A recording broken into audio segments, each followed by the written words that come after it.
Harvey and his crew had been shark hunters for years. They had seen it all: great whites, hammerheads, tiger sharks, and more. But when they got the call about a series of shark attacks in Volusia County, Florida, they knew that this was going to be their toughest assignment yet. 5 people had been injured and maimed, and 1 person was still missing. Harvey and his crew knew they had to act fast. Upon reaching the scene, they were surprised to find that many beachgoers were still present, despite the news of recent shark attacks.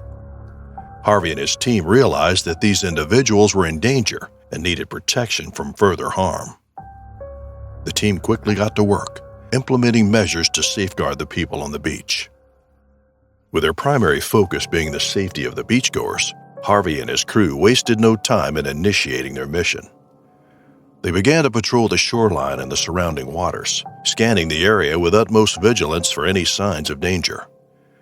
The crew was well aware of the threats posed by great whites, which were known to frequent those waters. As such, they maintained a state of high alert and exercised extreme caution. The team was equipped with the latest technology and tools to detect and track any movement in the water, allowing them to react promptly in case of any shark sightings. In the midst of their vigilant patrol, the crew was caught off guard when a colossal creature forcefully collided with their boat, jolting everyone on board.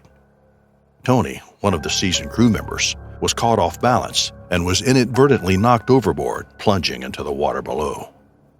As the crew frantically rushed to Tony's aid, their hearts pounded with fear and urgency. They scanned the waters for any sign of Tony's whereabouts, but before they could react, a 20-foot great white shark emerged from beneath the surface with lightning speed. With jaws wide open, the shark lunged at Tony, clamping its razor-sharp teeth onto his body. The crew's worst fears became a horrifying reality as Tony was dragged under the water by the powerful shark. The surface of the water turned crimson with blood, a stark and chilling reminder of the perilous situation. The crew's hearts pounded with fear as they watched their comrade Tony struggle in the jaws of the great white shark. Without a moment's hesitation, Harvey and the other crew members sprang into action, diving into the water and racing to Tony's rescue. The water was murky, and the shark's movements were unpredictable, making the situation all the more dangerous. As they drew closer, they could hear Tony's desperate thrashing as he fought for his life. Harvey and the crew felt a mix of emotions, fear, determination, and an overwhelming sense of responsibility to protect their friend. Adrenaline was pumping through their veins as they approached the terrifying predator. The crew's spear guns were their weapons of choice, and they wielded them with skill and precision. As they closed in on the shark, Harvey and his crew members started firing their spears with lines attached to the boat. One spear managed to latch onto the belly of the great white. But it didn't seem to be enough to stop the ferocious predator. Harvey knew that they needed to act fast and decisively to save Tony's life. With no regard for his own safety, he boldly approached the shark, brandishing his knife. The shark lunged towards him, its massive jaws gaping open, ready to strike. Harvey, undeterred, jabbed at the shark repeatedly, aiming for its sensitive nose. The shark thrashed and writhed, lashing out at Harvey with its razor-sharp teeth. But Harvey was relentless, continuing to stab the shark until it finally succumbed to its injuries and went limp. The crew watched in awe as the once terrifying predator floated lifelessly in the water, defeated by their courage and skill. With the shark no longer a threat, the crew turned their attention to Tony, who was battered and bruised, but alive. They pulled him to safety, relieved and grateful that they had been able to rescue him from the jaws of death. But Harvey and his crew knew their work was not done yet. They needed to understand why this particular shark had been attacking beachgoers, and if it had done so before. With determination in their eyes, the crew hauled the lifeless shark onto the beach, its massive body leaving a trail in the sand. They began to examine the shark, carefully slicing it open to reveal its insides. As they made their way through the layers of skin and muscle, a putrid smell emanated from the belly of the beast. Without warning, a concoction of viscous fluid spilled forth from the shark's stomach, causing the crew to recoil in shock and disgust as the decapitated head of the missing person rolled out into the sand. The realization that the man's body had been consumed by the enormous predator left the crew stunned and appalled. Recognizing the significance of this discovery, the team knew they had to press on with their examination, aware that there could be further clues lurking within the shark's belly. With steady hands and a sense of grim determination, Harvey and his crew continued the examination. They retrieved other body parts of humans from the shark's stomach, confirming their worst fears that this particular shark had been responsible for the recent attacks on beachgoers. As they worked, they couldn't help but feel a sense of grief for the victims and anger towards the shark that had caused so much pain and suffering. But they also knew that they had prevented more attacks and potentially saved countless lives by stopping the shark's reign of terror. Despite the harrowing incident, Tony was able to escape death, although he had lost one of his arms. Harvey and his crew continued their work as shark hunters, but this experience had changed them forever. They knew that they had to respect the power of these creatures and work to protect both humans and sharks alike. It was a lesson they would never forget.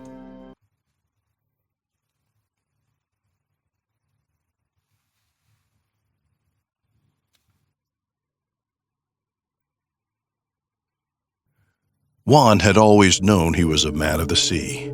Born and raised in Oslab, Cebu, he was always drawn to the beauty and mystery of the ocean. He had been a shallow sea pearl diver for as long as he could remember, and there was no place he would rather be than in the crystal-clear waters that surrounded his home. Oslab was a small fishing village located on the southeastern coast of Cebu. It was a place of tranquil beauty, with the sparkling blue waters of the Bohol Sea stretching out as far as the eye could see.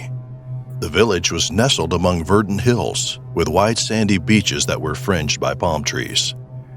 The locals were friendly and welcoming, and the pace of life was slow and unhurried.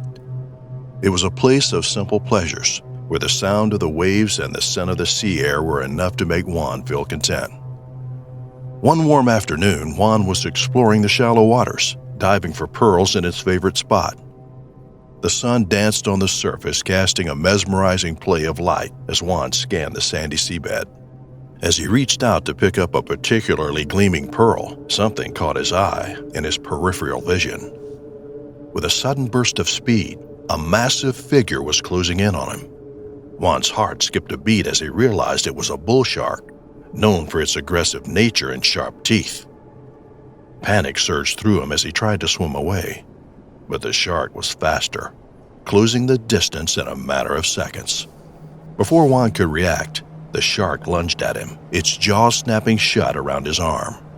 The pain was searing as the shark's razor-sharp teeth sank into his flesh, drawing blood that mixed with the surrounding waters. Juan's mind raced as he struggled to break free, but the shark's grip was relentless. With a sickening crunch, the shark bit off Juan's arm, leaving him stunned and bleeding in the water. The once crystal-clear sea turned crimson as blood billowed around him, clouding his vision. As the shark swam away with Juan's arm in his jaws, Juan was left stunned and reeling in shock. The pain was excruciating, and panic surged through him as he realized the severity of his injuries. With a sheer force of will, he managed to swim towards the surface, his remaining arm propelling him through the water. Just as Juan reached the surface, he gasped for air and looked around, hoping for a way out of this nightmare. But his heart sank as he noticed a massive fin in the distance, cutting through the water with menacing speed. His worst fears were coming true. The shark was coming back for him. With a growing sense of dread, Juan tried to swim away as fast as he could, but he knew it was futile. He was injured, bleeding, and vulnerable. The shark could smell his blood and was closing in fast. Juan knew what was about to happen, but he just couldn't do anything. Suddenly, a sharp pain shot through his left leg, and he let out a piercing scream. His scream echoed across the water, a call for help that went unanswered. The massive shark continued to sink its teeth deeper into Juan's flesh, but he refused to give up. He fought with all his might, summoning every ounce of strength and willpower that he had left. Juan kicked, punched, and thrashed about in a desperate attempt to free himself from the shark's grip. The pain was unbearable, but Juan refused to let the shark be the end of him. As the shark relentlessly attacked Juan, a sense of doom set in. He wondered if this is how it was going to end, his lifeless body sinking to the bottom of the ocean, consumed by a predator. But the will to survive coursed through Juan's veins, fueling him to keep fighting. He could feel the rush of adrenaline pulsing through his body, giving him a temporary boost of strength. Despite his valiant efforts, Juan's screams for help went unheard. He was on his own, or so he thought. In a stroke of good fortune, the commotion caused by Juan's struggle caught the attention of a local who was patrolling the area on his boat. The local, hearing Juan's cries for help, quickly assessed the situation and took immediate action. He grabbed his spear gun and dove into the water, ready to face the rampaging bull shark. The local, using all his skills and experience, aimed his spear gun at the shark's eyes and snout. The shock and pain of the hit made the shark swim away, releasing Juan from his grip. Juan, now half alive and sinking in the water, was still in danger, but he wasn't alone anymore. Without hesitation, the local swam across the water to retrieve Juan. Together, they emerged from the water, shaken but alive, their lives forever linked by this harrowing experience. Juan was whisked away to the nearest hospital, his body still throbbing with pain from the brutal attack. The doctors and nurses worked tirelessly to stabilize him, rushing him into the operating room for a life-saving procedure. Despite the ordeal, Juan's tenacity had paid off. He was alive. When Juan woke up, he was met with a flurry of emotions. He was relieved to still be breathing, but the reality of losing his right arm and left leg hit him hard. It was a difficult adjustment, but Juan was surrounded by the unwavering support of his family and friends. They rallied by his side, providing comfort, encouragement, and love during his recovery. Their presence was a constant reminder of how precious life truly was.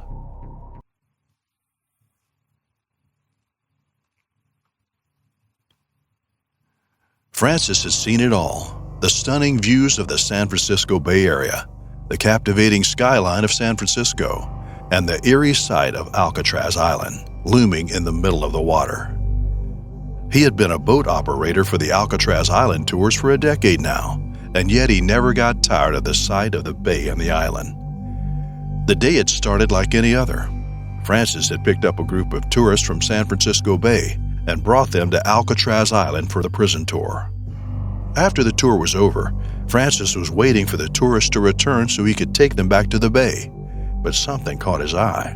The calm waters around the island seemed to call out to him, and without any particular reason, he decided to take the boat for a trip around the island. The situation turned dire when the vessel's engine suddenly faltered, refusing to restart.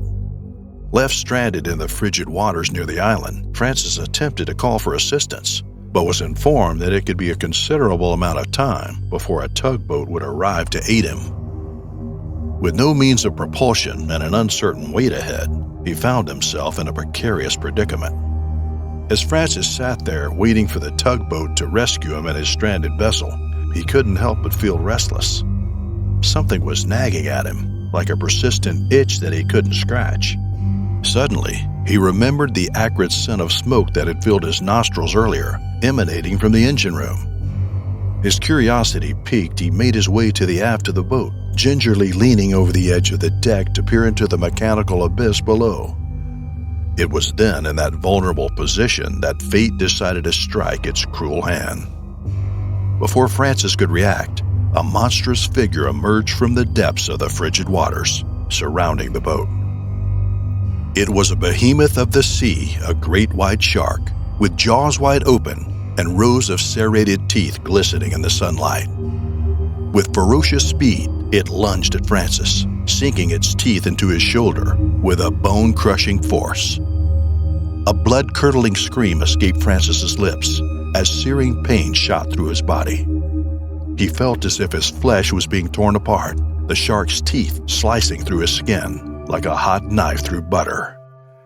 Blood poured out from the wound, mingling with the salty waters of the San Francisco Bay, staining the once calm surface a deep crimson. Francis thrashed and writhed, desperately trying to free himself from the jaws of the predator. But the shark's grip was relentless, its teeth sinking deeper into his shoulder with each thrash and pull. The excruciating pain was overwhelming, and Francis could feel his strength ebbing away, replaced by a numbing sensation as blood loss took its toll. As the water closed in around him, Francis realized he was in a fight for his life. He tried to fend off the shark with his free hand, desperately striking its sleek body, but it seemed impervious to his feeble attempts. The shark's thrashing movements only served to drag Francis further away from the safety of the boat, deeper into the icy waters of the bay. Francis felt a sense of hopelessness creeping over him. His body grew weak, and his vision blurred. He knew he was running out of time. But then, a surge of determination coursed through him, fueled by a primal instinct to survive. Summoning every ounce of strength he had, Francis reached out with his free hand and groped for the shark's eye.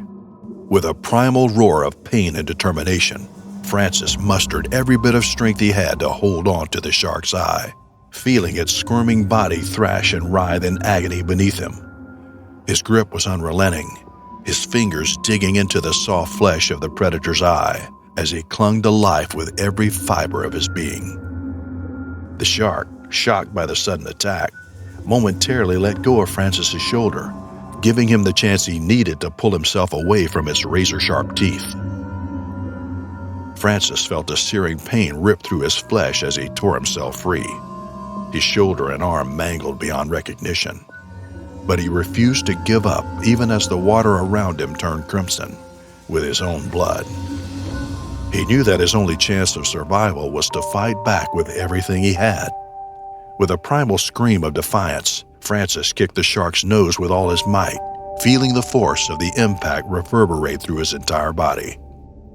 The shark, stunned and in pain, swam away in a sudden burst of speed, disappearing into the murky depths.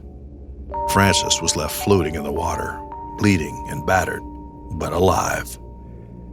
He knew he couldn't make it back to the boat on his own, but he refused to give up. With a flicker of hope, he looked towards the horizon, desperately scanning for any signs of rescue. And then, like a beacon of hope, a tugboat appeared on the horizon, rushing towards him. It was the backup he had called for earlier. Francis felt a surge of relief and gratitude as he was pulled out of the water and onto the safety of the tugboat. He was whisked away to the hospital, where he received urgent medical attention for his severe injuries. Despite the devastating loss of his left shoulder, arm, and hand, Francis emerged from his encounter with a great white shark as a living testament to resilience and survival. His body bore the scars of the harrowing ordeal, a reminder of the ferocity of nature's predators.